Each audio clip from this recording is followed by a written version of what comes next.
Baik, dokter dan teman-teman, selamat datang di video saya. Video kali ini kita akan membahas mengenai nyeri. Nama saya Alif Hakim Alamsyah, dan video ini dibuat dalam rangka mengikuti kepaniteraan klinik madya di bagian KSM Anestesiologi dan Terapi Intensif FK Unut RSUP Sanglah Denpasar. Jadi kita mulai pembahasan kita, ini adalah tugasnya atau learning task-nya. Yang pertama, buatlah ringkasan singkat mengenai mekanisme perjalanan nyeri. Yang kedua, buatlah analisa keuntungan dan kerugian instrumen penilaian nyeri, visual analog scale, numerical rating scale, Wong-Baker Face scale, McGill Pain Questionnaire, Pain Diary dalam bentuk video, sertakan gambar atau foto dari masing-masing instrumen. Buatlah ringkasan singkat mengenai nyeri somatik, nyeri visceral, dan nyeri alih. Dan yang terakhir, buatlah ringkasan singkat mengenai penjabaran penanganan nyeri akut, sedang, dan berat sesuai dengan WHO Step Ladder. Oke, kita mulai dari pembahasan pertama, yaitu mekanisme perjalanan nyeri. Mekanisme perjalanan nyeri sendiri, dari beberapa studi disebutkan bahwa terdapat 4 proses dalam mekanisme perjalanan nyeri tersebut. 4 proses tersebut adalah transduksi, transmisi, modulasi, dan persepsi. Kita akan bahas satu dimulai dari transduksi. Transduksi dimulai ketika terjadi kerusakan sel, misalnya terjadi luka pada tangan kita, maka akan terjadi kerusakan sel di area tangan kita. Kerusakan sel tersebut akan mengundang sistem imun tubuh kita, yang nantinya sistem imun tubuh kita ini akan mengeluarkan sitokin-sitokin proinflamasi. Nah, sitokin-sitokin inilah yang nantinya akan menyebabkan rangsangan dari reseptor yang ada pada area di sekitar sel yang mengalami kerusakan. Reseptor tersebut adalah nociceptor. Sedangkan sitokin-sitokin ini dikeluarkan itu seperti histamin, bradikinin, atau yang paling berpengaruh terhadap nyeri adalah prostaglandin. Nah, ketika sitokin tersebut dihasilkan, ketika sudah melewati ambang batasnya, maka itu akan menyebabkan teraktivasinya reseptor tersebut, yaitu nociceptor. Yang kemudian nociceptor itu akan menghasilkan impuls listrik, yang kemudian impuls listrik tersebut dibawa oleh serabut sistem saraf sensoris. Nah, mekanisme atau proses tersebutlah yang dinamakan dengan proses transduksi, yaitu proses dimulai dari teraktivasi nociceptor hingga terbentuknya impuls listrik yang dibawa oleh sistem saraf sensoris atau serabut saraf sensoris. Kemudian, impuls listrik yang dibawa oleh serabut saraf sensoris tersebut akan dibawa hingga nanti secara ascendant atau naik ke korteks cerebri atau ke otak kita. Nah, transmisi inilah atau pembawaan inilah dinamakan dengan proses transmisi. Nah, proses transmisi sendiri dibagi menjadi 3, yaitu peripheral transmisi, synaptic transmisi, dan central transmisi. Di mana pembagian ini berdasarkan dari lokasi di mana impuls listrik atau kemana impuls listrik tersebut dibawa atau mengalir. Untuk peripheral transmisi dimulai dari nociceptor hingga nanti finishnya di dorsal hornu medulla spinalis. Itu adalah peripheral transmisi. Lalu ada synaptic transmisi, dan yang terakhir ada central transmisi, yaitu dari dorsal hornu sampai ke talamus dan korteks. Itu adalah central transmisi. Jadi transmisi itu singkatnya adalah sesuai dengan kata-katanya ya, transmisi. Jadi itu tuh penyaluran impuls listrik dari nociceptor hingga ke korteks cerebri nanti gitu. Selanjutnya ada modulasi. Modulasi di sini terjadi di sebagian besar terjadi di dorsal hornu medulla spinalis. Modulasi di sini dimaksudkan adalah pada dorsal hornu medulla spinalis akan terjadi pertukaran antara eksitasi dan inhibisi dari impuls nyeri, di mana eksitasi akan dibawa oleh ascending pathway dan inhibisi akan dibawa oleh descending pathway. Nanti akan kita bahas lebih lanjut mengenai ascending dan descending pathway. Nah, di dorsal hornu ini terjadilah pertukaran tersebut antara inhibisi dan eksitasi dari impuls nyeri tersebut.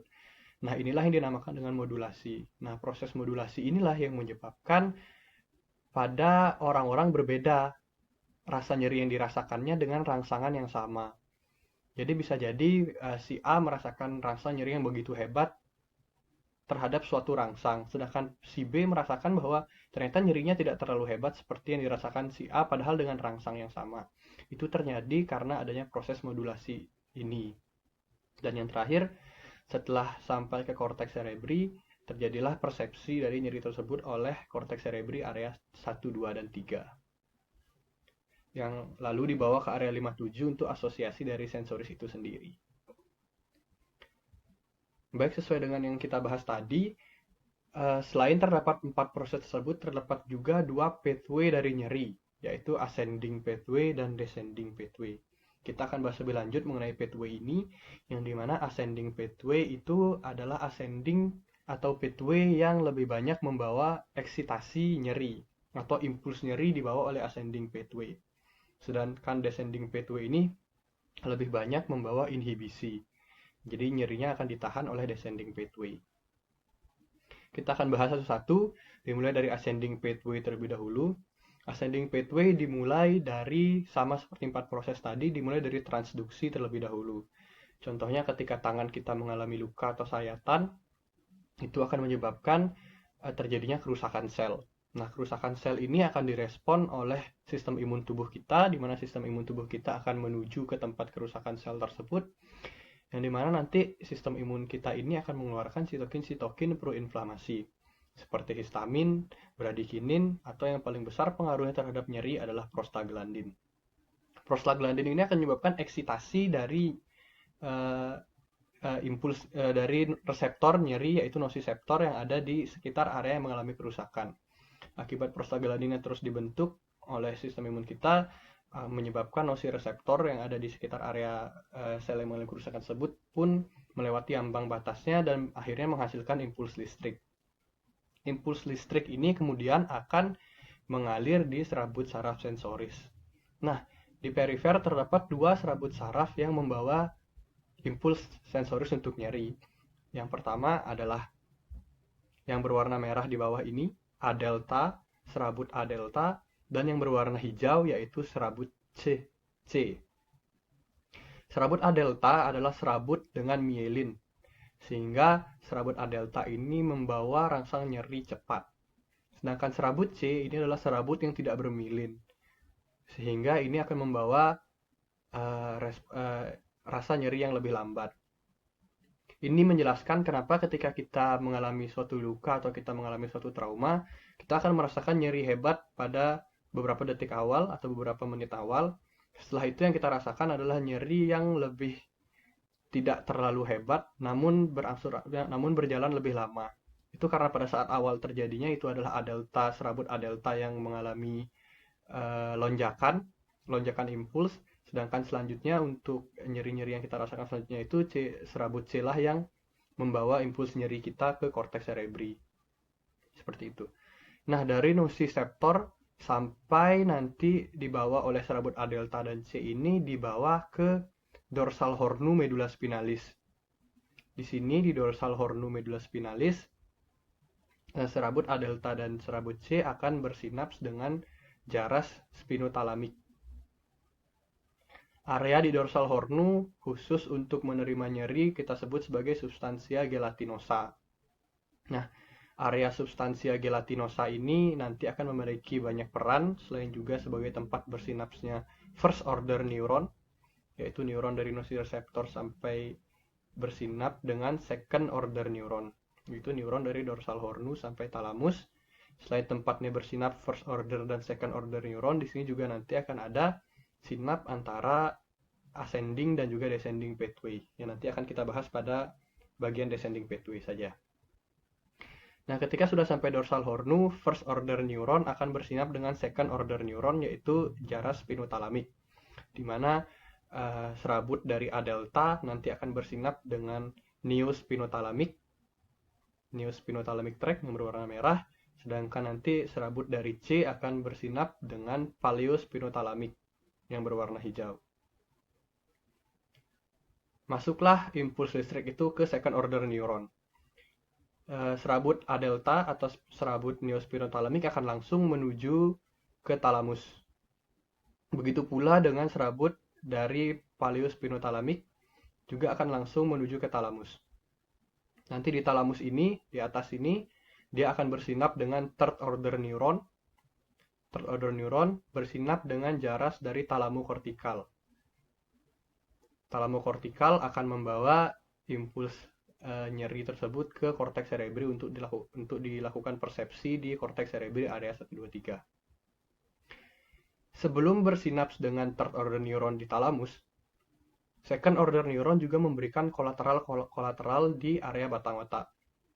Kolateral itu yang pertama kali adalah pemberian kolateral ke reticular formation. Formasi reticularis diberikan kolateral menuju ke locus coeruleus di sini.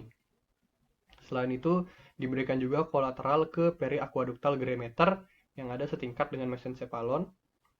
Memberikannya ke sini. Nanti periaqueductal greameter dan formasi reticularis khususnya locus coeruleus ini akan sangat berperan pada descending pathway. Descending pathway akan dimulai dari kedua nukleus yang ada di mesencephalon ini. Dan kolateral yang ketiga adalah kolateral di hipotalamus, di mana nanti kolateral di hipotalamus ini akan menyebabkan adanya visceral respon dari nyeri. Visceral responnya seperti heart rate yang meningkat, atau respirasi yang meningkat akibat nyeri ini. Ini karena adanya kolateral dari hipotalamus.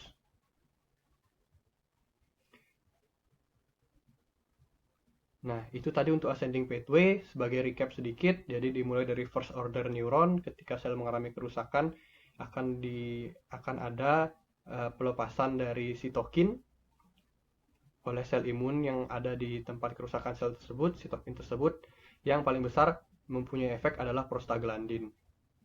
Prostaglandin kemudian menyebabkan nociceptor menghasilkan impuls listrik yang dibawa oleh serabut A delta dan serabut C. Serabut ini akan bersinap di dorsal hornu medulla spinalis bagian substansia gelatinosa. First order neuron juga akan melepaskan sitokin yang akan merangsang dari second order neuron. Sitokin tersebut adalah substans P, di mana substans P ini akan ditangkap oleh second order neuron dan akan menyebabkan terjadinya impuls listrik juga di second order neuron. Di second order neuron, khusus untuk nyeri adalah spinothalamic, tractus spinothalamicus, akan naik ke atas hingga bersinap di thalamus.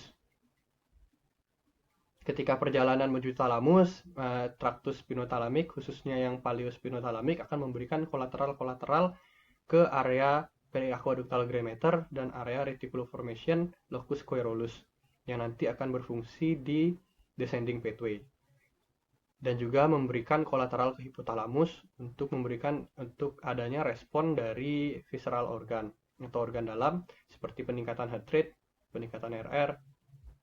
Itu nanti sehingga akan ada respon dari organ visceral terhadap nyeri yang kita rasakan. Lalu di thalamus, second order neuron akan bersinap dengan third order neuron, yaitu jaras thalamokortikal, dan kemudian impuls nyeri akan dibawa ke area sensoris, area korteks sensoris, yaitu area 1, 2, dan 3, yang kemudian diasosiasikan di area 5 dan 7. Baik, itu tadi untuk ascending pathway. Kita sekarang akan bahas area selanjutnya, yaitu descending pathway. Mana descending pathway dimulai dari mesencephalon. Pathway dimulai dari periaqueductal greameter dan juga nucleus locus coeruleus. Di kedua area di mesencephalon ini kita namakan sebagai first order neuron dari descending pathway, di mana dari kedua nukleus ini akan dibawa impuls listrik menuju ke area medulla oblongata dan akan bersinap dengan second order neuron.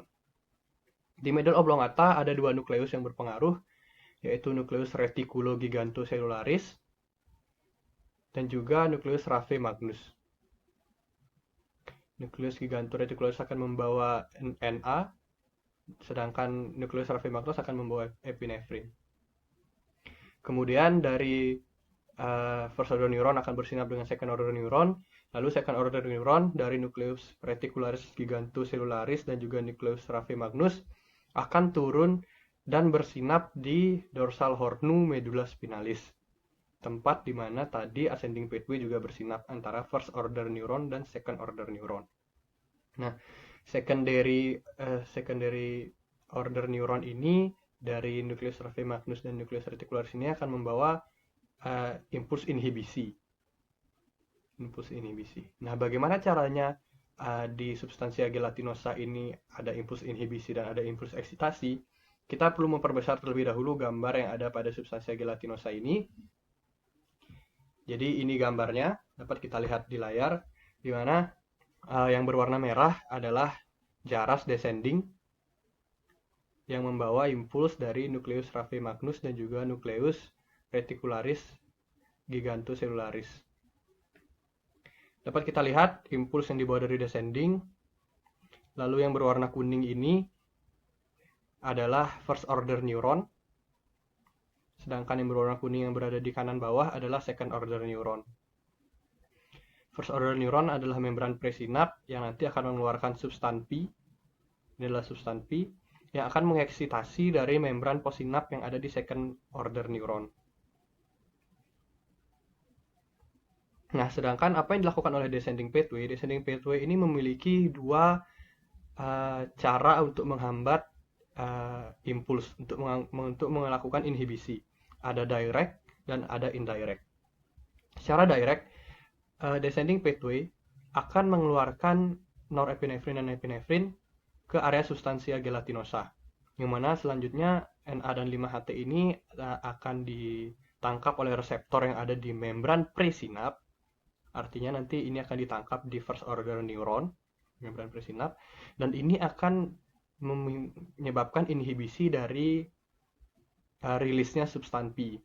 Jadi substan P ini akan dihambat rilisnya oleh direct pathway dari descending pathway. Ini secara langsung sebelah sini. Nah, fungsi lainnya adalah secara indirect. Secara indirect, descending ini akan merilis Na5-HT yang juga menyebabkan eksitasi dari interneuron. Interneuron yang ada di substansia gelatinosa ini akan mengalami eksitasi, yang dimana eksitasi ini akan menyebabkan interneuron mengeluarkan enkafalin. Enkafalin merupakan opioid. Yang enkafalin di sini akan memiliki dua fungsi, menghambat rilis dari substan P di presinap sini, dan juga menghambat kerja reseptor yang sudah menangkap substan P di membran possinap. Jadi substan P yang sudah ditangkap di membran possinap pun dihambat kerjanya oleh enkafalin atau opioid. Itulah mengapa opioid merupakan analgetik terkuat, karena dia langsung bekerja di dua tempat.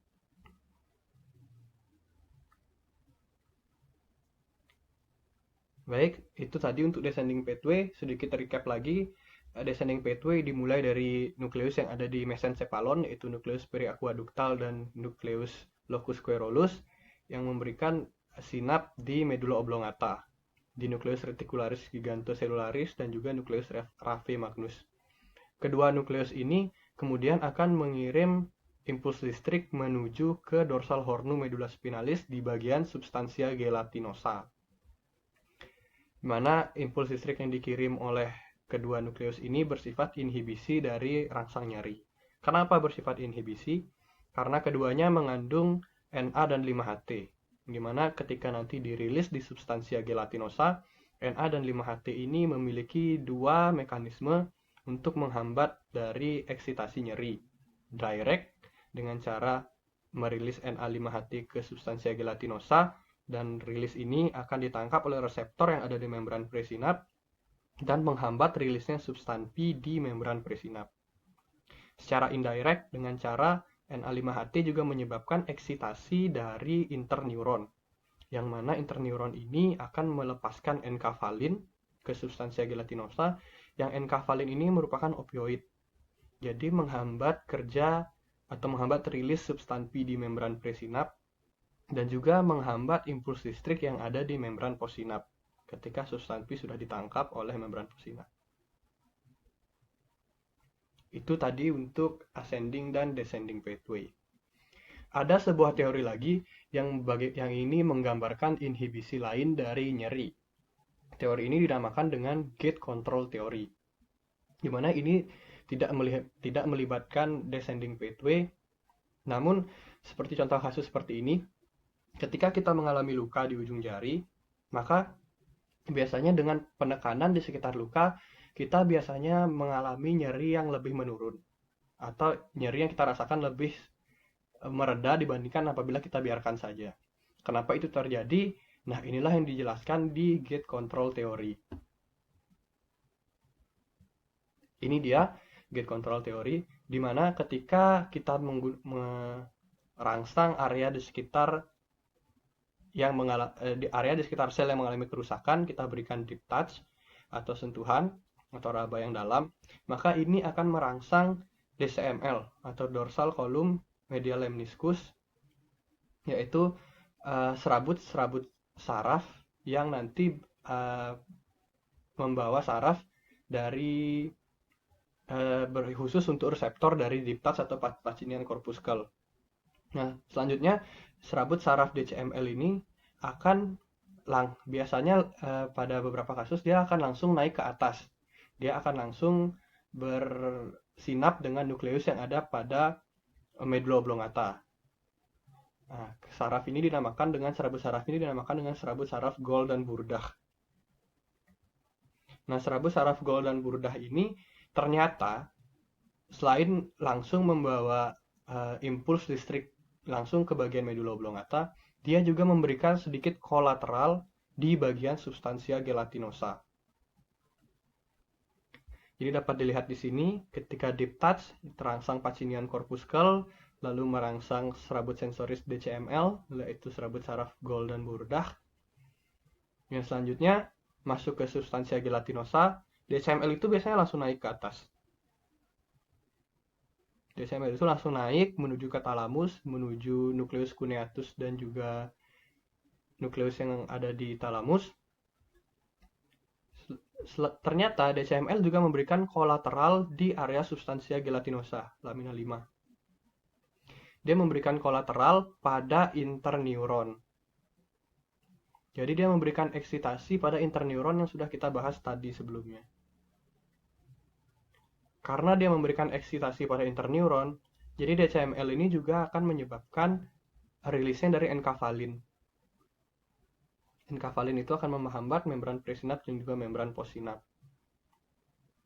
Jadi itulah mengapa ketika kita meraba area di sekitar luka yang kita alami, itu juga akan sedikit mengurangi rasa nyeri yang kita rasakan. Karena ada sedikit kolateral dari DCML, dorsal column medial lemniscus, yang memberikan persarafan ke interneuron yang ada di substansia gelatinosa.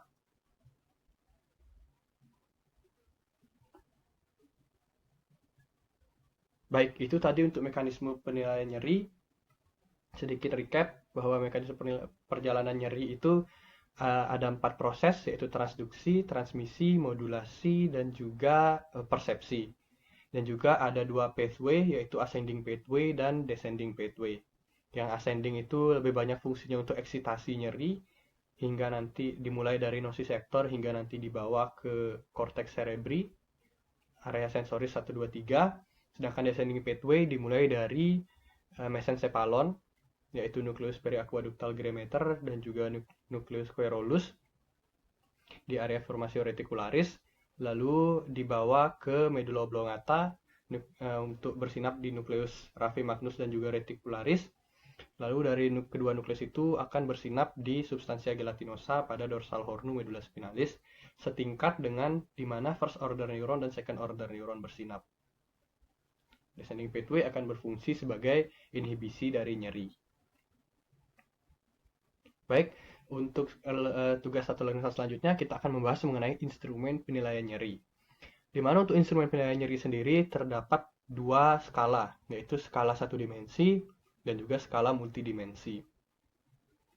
Skala 1 dimensi pada video kali ini kita akan membahas 3, yaitu visual analog scale atau VAS, yang kedua numeric pain rating scale atau NPRS, dan yang ketiga Wong-Baker face pain scale. Selain 3 ini ada lagi Fellbar rating scale yang termasuk ke dalam skala 1 dimensi.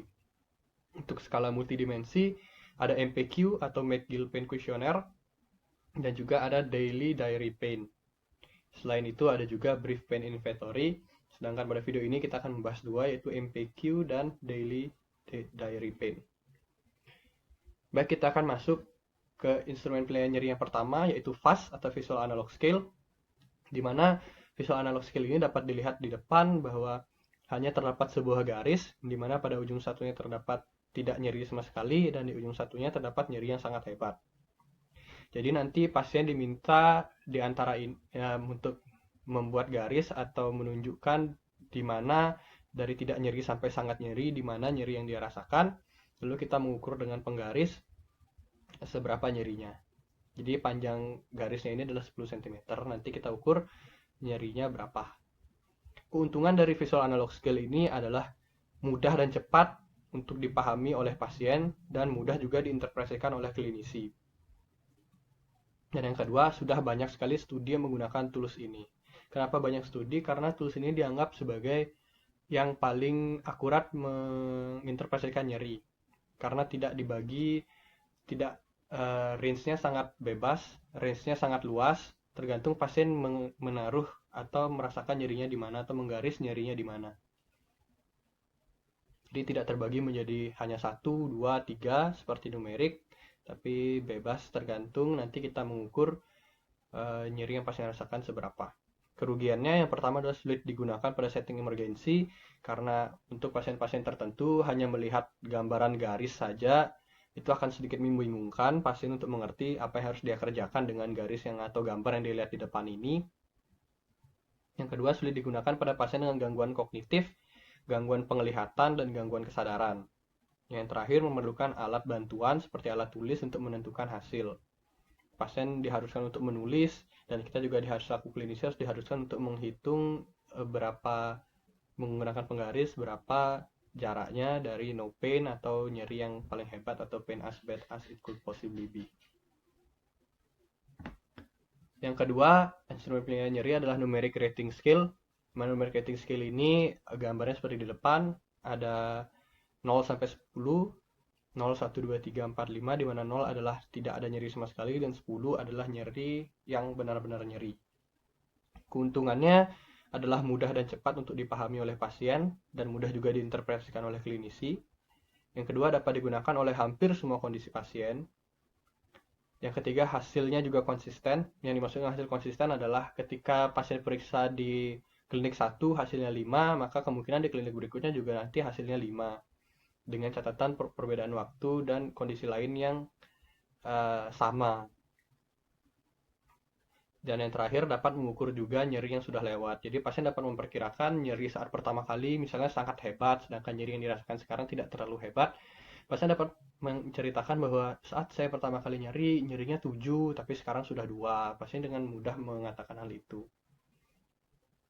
Kerugiannya, studi menggunakan tools ini sangat minim, karena seperti yang saya jelaskan tadi, tools ini hanya punya 0, 1, 2, 3, sampai 10. Jadi variabelnya cuma ada 10 sehingga itu sangat membatasi dari subjektivitas pasien. Misalnya pasien merasakan bahwa 5 itu moderate pain, tapi pasien tidak terlalu nyeri, jadi dia mikirnya, tapi dia tidak bisa juga bilang ini 4 itu terasa sangat tidak nyeri, jadi dia tidak mempunyai pilihan seperti visual analog scale. Yang kedua, tidak dapat digunakan pada pasien dengan gangguan kognitif atau pada pasien post-op atau confusion. Karena nanti untuk numeric rating scale ini kita akan meminta pasien untuk menunjuk atau melingkari nomor mana yang dia rasakan sangat nyeri atau yang dia rasakan nyerinya sekarang. Dengan pasien gangguan kognitif ataupun pasien post-op confusion tidak mungkin untuk melakukan itu. Instrumen penilaian nyeri berikutnya adalah Wong-Baker Pain Rating Scale atau Face Pain Rating Scale. Jadi di sini akan ada 6 gambar seperti di depan, 0, 2, 4, 6, 8, dan 10. Jadi penglihatan ini bisa dilakukan oleh pasien itu sendiri dengan dia melihat gambar, lalu dia melingkari mana yang dia rasakan nyerinya, misalkan gambar tersebut, atau kita dapat selaku klinisi dapat melihat wajah pasien, lalu kita masukkan pasien ke dalam golongan yang mana. Keuntungannya mudah dan cepat untuk dipahami oleh pasien dan diinterpretasikan oleh klinisi. Yang kedua, dapat digunakan kepada semua pasien termasuk dengan gangguan kognitif dan gangguan bahasa. Di mana untuk FAST dan NPRS tadi itu sangat susah digunakan apabila pasien ada gangguan kognitif atau ada gangguan bahasa, karena pasien harus mengerti. Sedangkan untuk Wong-Baker ini kita dapat gunakan walaupun pasien terdapat gangguan kognitif ataupun gangguan bahasa. Terakhir, dapat juga digunakan kepada anak-anak tentunya. Kerugiannya kadang-kadang membingungkan antara afek yang pasien rasakan seperti pasien tersenyum menangis dengan intensitas nyeri. Contohnya pada anak-anak yang kita ketahui dapat menangis dan tersenyum hanya dalam waktu beberapa detik berpindahnya. Menangis, tersenyum, menangis, tersenyum. Nah, hal itu akan membingungkan kita dalam menentukan ini apakah karena nyeri yang bertambah atau nyeri yang berkurang, ataukah karena afeknya dia saja yang berubah-ubah. Yang kedua, hasil bisa lebih tinggi dari skala lain dengan wajah netral tanpa nyeri. Maksudnya adalah pasien menampilkan, seperti contohnya pasien menampilkan wajah seperti nomor 2. Kita lihat di gambar, inilah nomor 2. Menurut Wong Becker, nomor 2 ini adalah hurt little bit atau sedikit mengalami nyeri. Kita masukkan ke dalam 2 apabila wajah pasien menampilkan gambar seperti ini. Namun pada beberapa pasien, wajah seperti ini adalah wajah tanpa nyeri. Jadi menggunakan skala lain kita akan dapatkan bahwa pasien tidak mengalami nyeri sama sekali, sedangkan menggunakan Wong Becker kita akan dapatkan pasien 2 dari 10 dengan kategori nyeri sedikit. Itu tadi kekurangannya atau kerugiannya. Terakhir adalah sedikit studi menggunakan tools ini. Sama seperti NPRS, numerik tadi, ini lebih sedikit lagi variabelnya, hanya ada 6 variabel, jadi sangat susah digunakan. Atau sedikit penelitian yang mau menggunakan Wong Becker Face Pain Rating Scale ini. Itu tadi untuk skala 1 dimensional. Untuk skala multidimensional, kita akan mulai bahasan dari McGill Pain Questionnaire atau MPQ. MPQ di sini dapat dilihat gambarnya, terdapat 4 bagian. Part yang pertama atau bagian pertama kita menunjukkan di mana lokasi nyeri yang dirasakan pasien. Bagian yang kedua terdapat 78 kata yang dimana kita minta pasien untuk melingkari seperti apa nyeri yang dia rasakan. Misalnya dia merasakan nyerinya seperti panas, maka kita lingkari panas di nomor 7. Lalu nanti kita akan menginterpretasikan dari semua kata yang dilingkari oleh pasien. Bagian ketiga, kita bertanya mengenai bagaimana perubahan nyeri yang dirasakan pasien selang beberapa waktu. Apakah nyeri yang dirasakan menurun, apakah nyeri yang dirasakan meningkat seiring waktu. Dan bagian yang keempat, kita menanya seberapa nyeri yang dia rasakan. Apakah nyerinya ringan, apakah mengganggu, apakah menyebabkan stres, apakah sangat berat, itu nanti ada di bagian keempat. Baik, keuntungan dari MPQ ini adalah baik digunakan untuk menyelesaikan nyeri kronik yang berubah-ubah. Tentu saja, karena di sini ada bagian nomor 3, yaitu untuk menilai bagaimana nyeri yang dirasakan selama waktu tertentu. Yang nomor 2, mendeskripsikan nyeri secara lebih tepat dan dalam. Tentunya karena di sini ada 78 kata yang bisa pasien gunakan untuk mendeskripsikan nyerinya. Nomor 3, kuesioner sudah terbit dalam 20 bahasa berbeda. MPQ merupakan skala multidimensional tertua yang pernah ada. Jadi dia sudah ditranslatekan ke dalam 20 bahasa yang berbeda menurut negara yang menggunakan MPQ. Yang keempat, memiliki versi pendek, yaitu short form MPQ untuk memudahkan penilaian. Nanti kita akan lihat gambar dari short form MPQ di slide berikutnya. Kerugiannya tidak sederhana dan kompleks untuk digunakan, sehingga MPQ ini tidak bisa kita gunakan pada setting-setting emergensi tentunya. Karena untuk setting emergensi kita memerlukan penilaian yang cepat. Yang kedua, memerlukan waktu untuk mengedukasi pasien mengenai kuesioner. Tentunya, karena di sini ada 4 bagian. Bagian yang kedua, pasien harus membaca 78 kata. Tentunya ini sangat memerlukan waktu untuk pasien menjawab dan juga mengedukasi pasien apa kuesioner ini. Yang ketiga, pasien diharuskan untuk mengerti bahasa dan dapat berkomunikasi dengan baik serta memiliki koordinasi motor yang baik. Yang keempat, beberapa kata pada MPQ berkaitan dengan afek. Contohnya annoying atau troublesome, di mana kata-kata ini akan dipengaruhi oleh bagaimana mood pasien. Sedangkan seharusnya MPQ ini menilai nyeri yang tidak dihubungkan dengan mood atau keadaan perasaan pasien saat itu. Untuk ini adalah gambar dari short form McGill MPQ, yang mana yang kiri, yang ini adalah MPQ SFMPQ pertama, short form MPQ pertama, dan yang ini adalah short form MPQ kedua, yang sudah diperbaharui. Jadi yang pertama ini ada 15 kata, dan pilihannya ada none, mild, moderate, dan severe. Sedangkan di MPQ yang kedua ini ada 22 kata, dan pilihannya ada 0-10. Jadi range-nya akan lebih luas lagi. Itu untuk MPQ. Untuk multidimensional yang kedua adalah pain diary. Instrumen penilaian dengan menggunakan pain diary.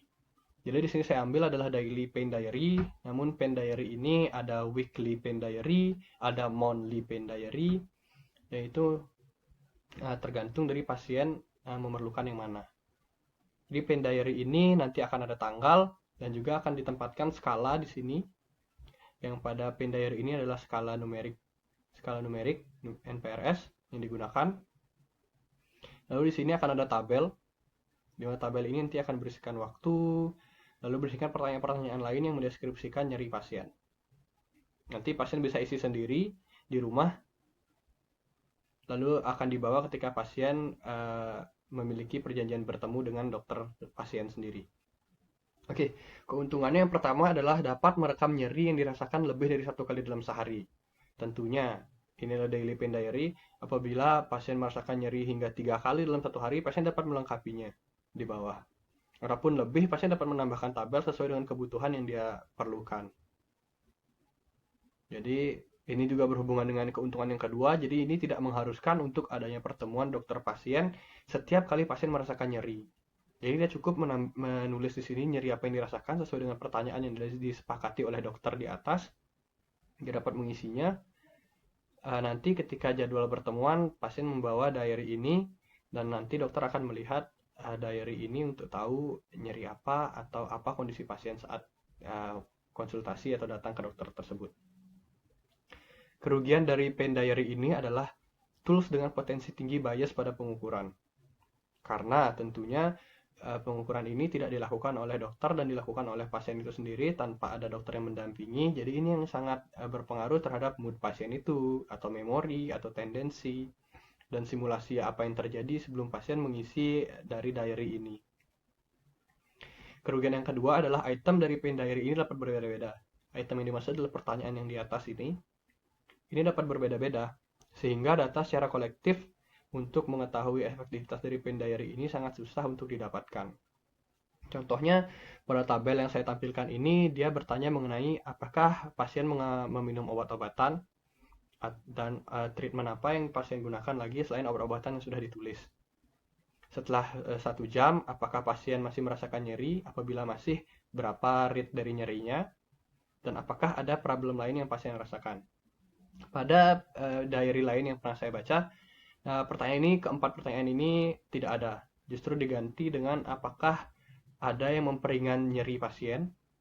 Apakah ada yang memperberat nyeri pasien? Apakah nyeri disertai dengan nyeri kepala atau nyeri disertai dengan nyeri lainnya pada lokasi lain, dan seterusnya. Jadi item yang berbeda-beda ini sangat menyulitkan untuk menemukan data kolektif mengenai pain diary, sehingga penelitian mengenai pain diary ini sangat-sangatlah minim.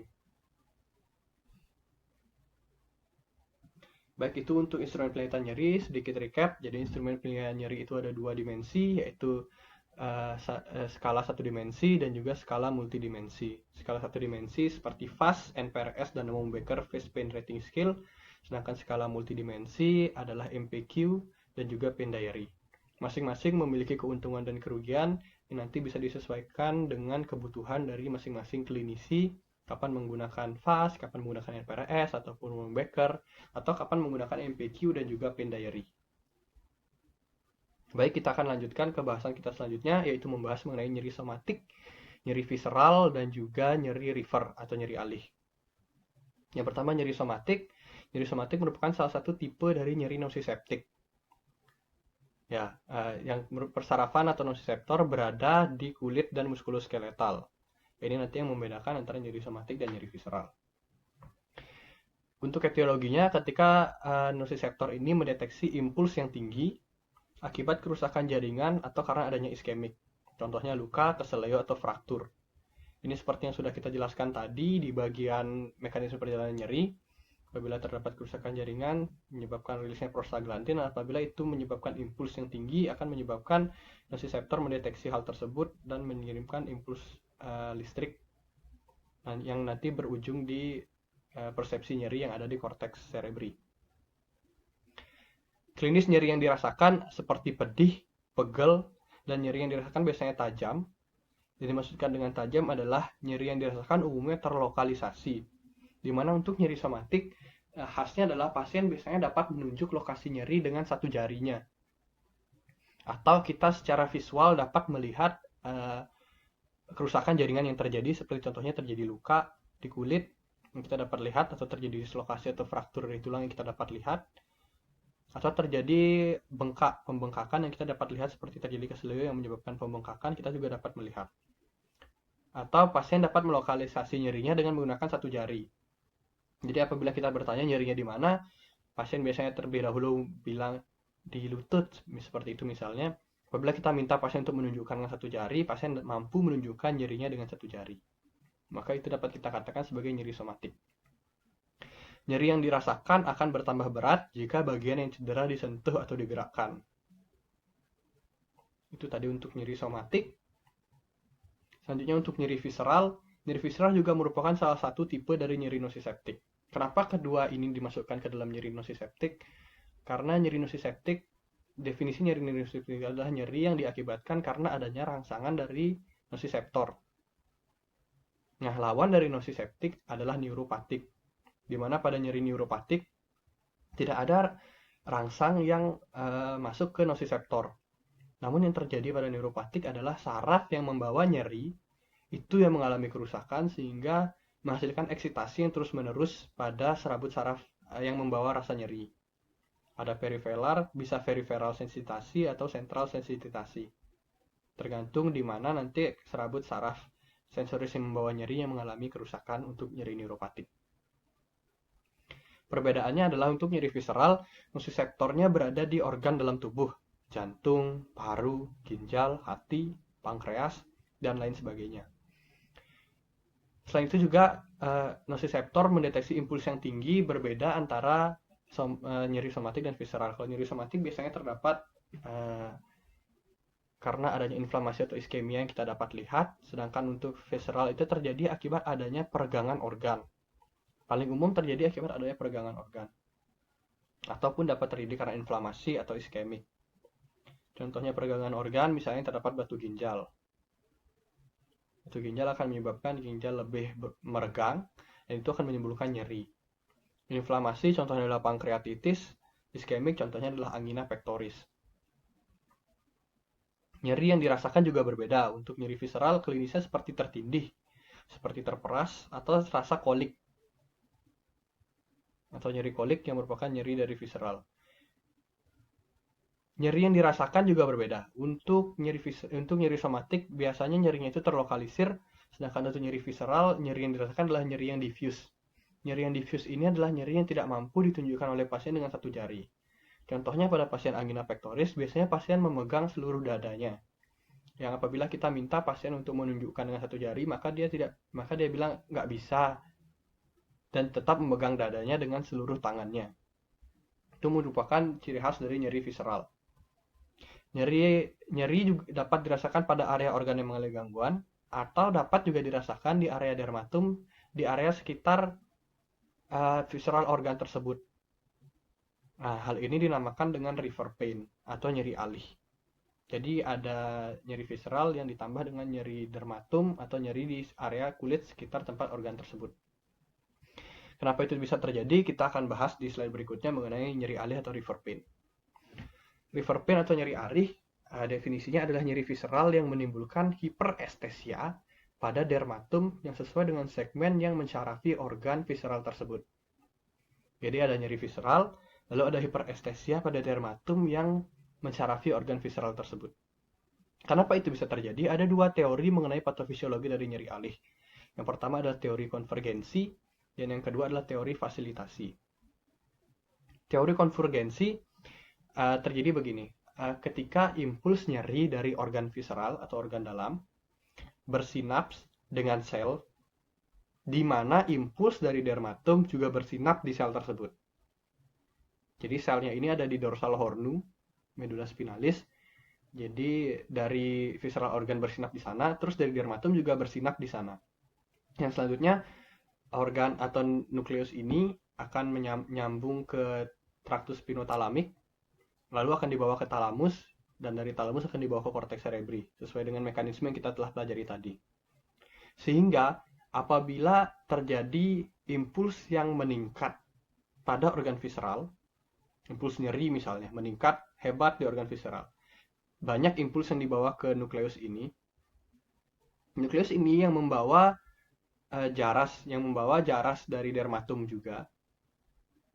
Otak akan mempersepsikan bahwa terdapat permasalahan juga di area dermatum tersebut. Padahal yang sebenarnya mengalami peningkatan impuls adalah organ visceral. Tapi karena bersinap di nukleus yang sama, maka otak berpikir bahwa di dermatum juga ini juga akan menyebabkan terjadi hiperestesia pada dermatum tertentu. Gitu. Karena tadi impuls dari organ visceral berkonvergensi, bergabung di nukleus yang sama dengan impuls dari dermatum. Itu untuk teori konvergensi. Untuk teori fasilitasi, impuls nyeri dari organ dan impuls dermatum bersinap di nukleus yang berbeda.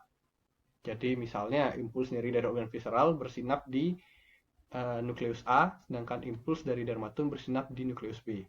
Akan tetapi, sebelum impuls dari organ visceral ini bersinap di nukleus A, dia memberikan kolateral terlebih dahulu, memberikan kolateral ke nukleus B. Walaupun tidak banyak, tetapi ada kolateral ke nukleus B, tempat di mana impuls dari dermatum ini juga bersinap. Sehingga nantinya hal ini akan nukleus ini kemudian membawa nukleus A dan nukleus B sama-sama membawa ke talamus, lalu dibawa ke korteks cerebri. Yang nanti ini akan menyebabkan hiperestesia dari dermatum yang padahal impuls yang meningkat adalah impuls dari organ visceral. Namun karena ada kolateral, jadi misal impuls organ visceral meningkat, maka ini juga akan meningkatkan aktivitas dari nukleus, tempat di mana impuls dermatum ini bersinap. Itu untuk fasilitasi. Baik, semoga dimengerti. Untuk contohnya untuk contoh dari nyeri alih adalah nyeri di lengan pada penderita dengan angina pectoris, atau nyeri di bahu kanan pada penderita dengan tumor hepatis. Sangat sering kita jumpai nyeri alih ini. Baik, itu tadi untuk nyeri somatik, nyeri visceral, dan juga nyeri alih. Sedikit recap, nyeri somatik dan nyeri visceral adalah dua nyeri nosiseptik, di mana perbedaannya untuk nyeri somatik terdapat nosiseptor di kulit dan sistem muskuloskeletal, sedangkan untuk nyeri visceral terdapat nosiseptor di organ-organ dalam tubuh. Nyeri somatik biasanya diakibatkan karena adanya inflamasi atau iskemik dari sel organ, atau sel atau jaringan, sedangkan untuk nyeri visceral diakibatkan karena adanya peregangan dari organ-organ visceral tersebut. Nyeri untuk somatik biasanya terlokalisir, dapat ditujukan dengan satu jari, sedangkan nyeri-nyeri oleh visceral biasanya tidak terlokalisir dan lebih diffuse. Nyeri somatik akan lebih bertambah nyerinya ketika jaringan tersebut disentuh atau digerakkan, sedangkan untuk nyeri visceral dapat menyebabkan nyeri alih pada area dermatum di sekitar nyeri organ visceral tersebut. Untuk nyeri alih merupakan nyeri visceral yang mengakibatkan hiperestesia pada dermatum yang mempersarafi organ visceral tersebut. Patofisiologinya ada dua, itu teori konvergensi dan teori fasilitasi. Contoh dari nyeri alih adalah nyeri pada lengan akibat angina pectoris atau nyeri pada bahu kanan akibat adanya tumor hepatis. Baik, kita lanjutkan ke pembahasan kita yang terakhir, yaitu penanganan nyeri akut menurut WHO Step Ladder.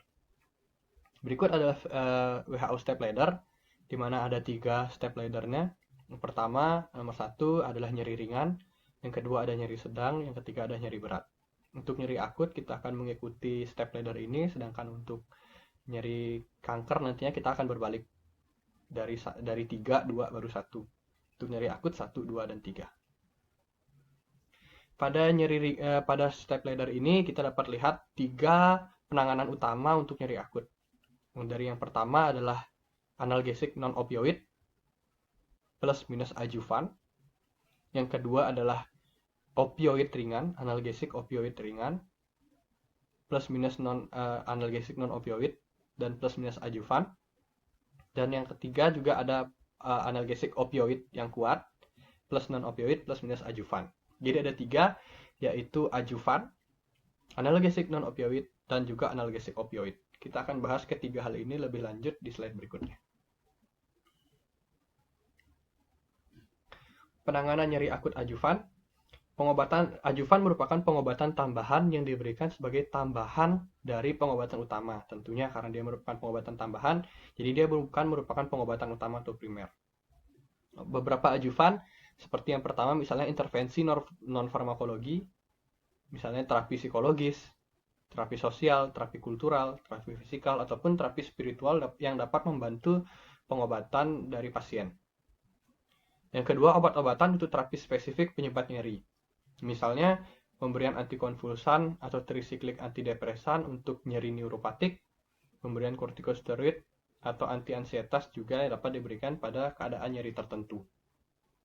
Yang ketiga, pengobatan anti kanker yang diberikan untuk pasien kanker jika memungkinkan dan sesuai keadaan. Misalnya, pemberian radioterapi, kemoterapi, ataupun operasi pengangkatan kanker tersebut. Yang terakhir adalah terapi lokal untuk nyeri lokal, misalnya blok saraf, atau operasi atau physical support, atau misalnya pada nyeri neuropatik kita dapat berikan capsaicin topikal.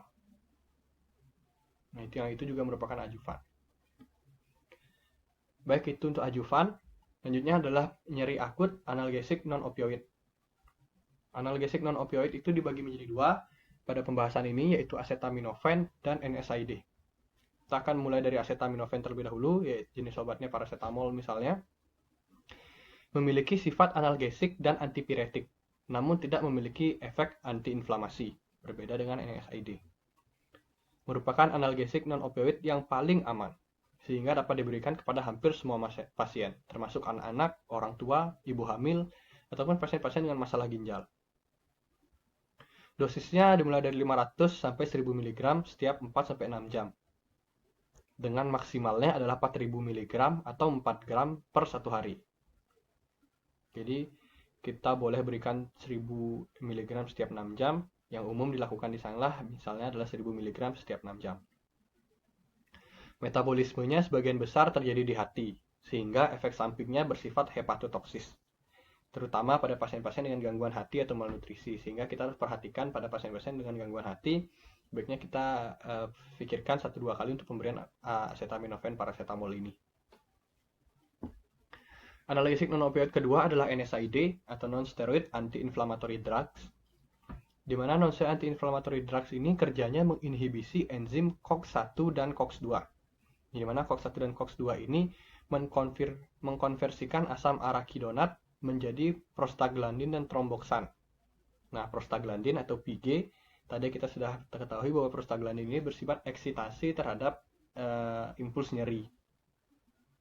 Sehingga apabila ini diinhibisi, maka kita akan dapat menurunkan kerja dari eksitasi nyeri. Untuk COX-1 diekspresikan secara konstitutif untuk fungsi-fungsi fisiologis, seperti fungsi ginjal, proteksi mukosa lambung, dan fungsi trombosit. Sedangkan COX-2 diekspresikan terutama pada keadaan nyeri dan inflamasi, sehingga COX-2 lah yang sebenarnya lebih banyak berfungsi sebagai eksitasi nyeri. Ada 2 macam non-steroidal anti-inflammatory drug, yaitu non-selektif dan juga selektif. Sebelum kita membahas lebih lanjut, kita perlu ketahui bahwa semua analgesik non-opioid bersifat ceiling effect. Maksudnya ceiling effect ini adalah apabila kita meningkatkan dosisnya, maka sifat analgesiknya tidak akan meningkat. Jadi sifat analgesiknya akan sama saja, tapi efek sampinglah yang akan meningkat. Oleh karena itu, kita harus secara bijak menggunakan NSAID dan juga acetaminophen agar tidak terjadinya efek ceiling ini atau ceiling effect ini. Baik, kita akan bahas NSAID lebih lanjut, yaitu NSAID non-selektif dan NSAID selektif. Untuk NSAID non-selektif, seperti katanya non-selektif, maka ini menginhibisi enzim baik COX-1 maupun enzim COX-2. Contoh obat-obatnya yang sering kita temui adalah ketorolac, diclofenac, ibuprofen, asam mefenamat. Oleh karena dia menghambat atau menginhibisi enzim COX-1 dan COX-2, pemakaian jangka panjangnya akan memberikan efek samping iritasi lambung, gangguan ginjal, dan gangguan pembekuan darah, yang mana ini merupakan efek dari kerja enzim COX-1. Sehingga pada banyak kesempatan atau sering kali NSAID non-selektif ini dikombinasikan dengan PPI atau proton pump inhibitor yang berguna untuk melindungi mukosa lambung sehingga tidak terjadi iritasi lambung. Yang kedua ada NSAID selektif, yang dimana NSAID selektif ini sesuai dengan namanya, maka obat ini bekerja untuk menginhibisi enzim COX-2 saja. Contoh obatnya adalah selokosip dan juga parikosip. Namun bukannya tidak ada efek samping, NSAID selektif ini dapat menimbulkan efek samping yaitu protrombotik. Sehingga hal ini dapat memicu serangan jantung dan stroke. Sehingga pada banyak pasien yang memiliki gangguan jantung, obat ini bukanlah obat pilihan.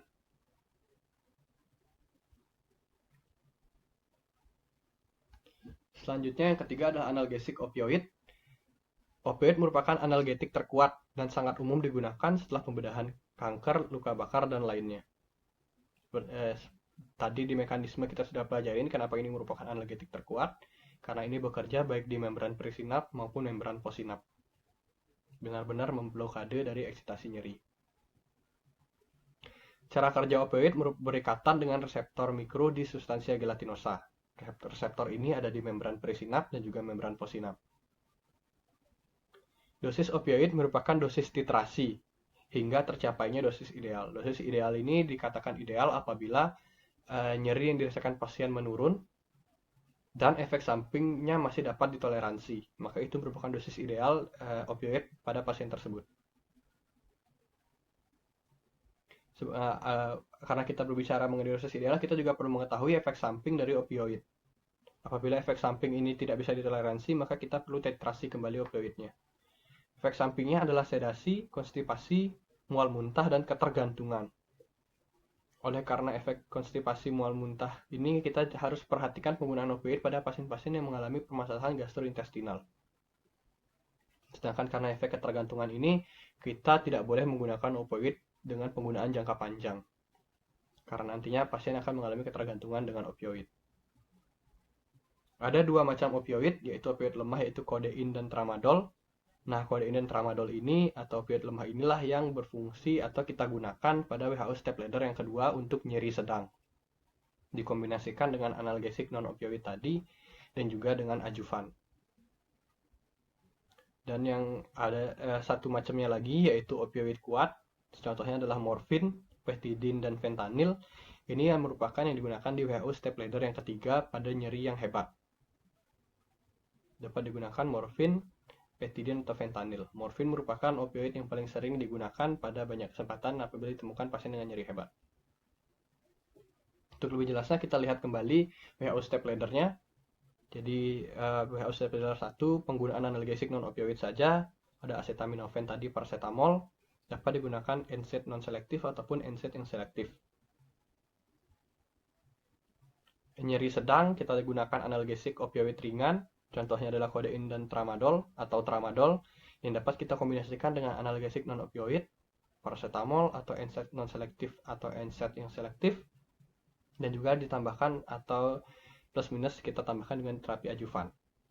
Sedangkan nyeri berat kita dapat gunakan opioid kuat, contohnya adalah morfin ataupun pethidin ataupun fentanyl.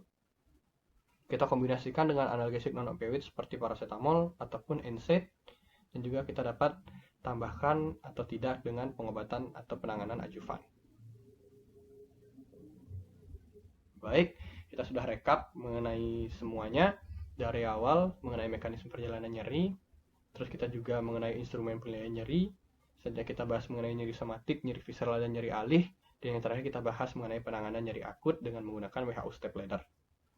Kita sudah bahas semua learning tasks untuk video ini, maka terima kasih untuk semua teman-teman yang sudah menonton, terima kasih juga dokter. Semoga video ini dapat membantu pembelajaran kita dan juga dapat membantu pelajaran semua teman-teman yang menonton video ini. Terima kasih teman-teman semua, terima kasih dokter.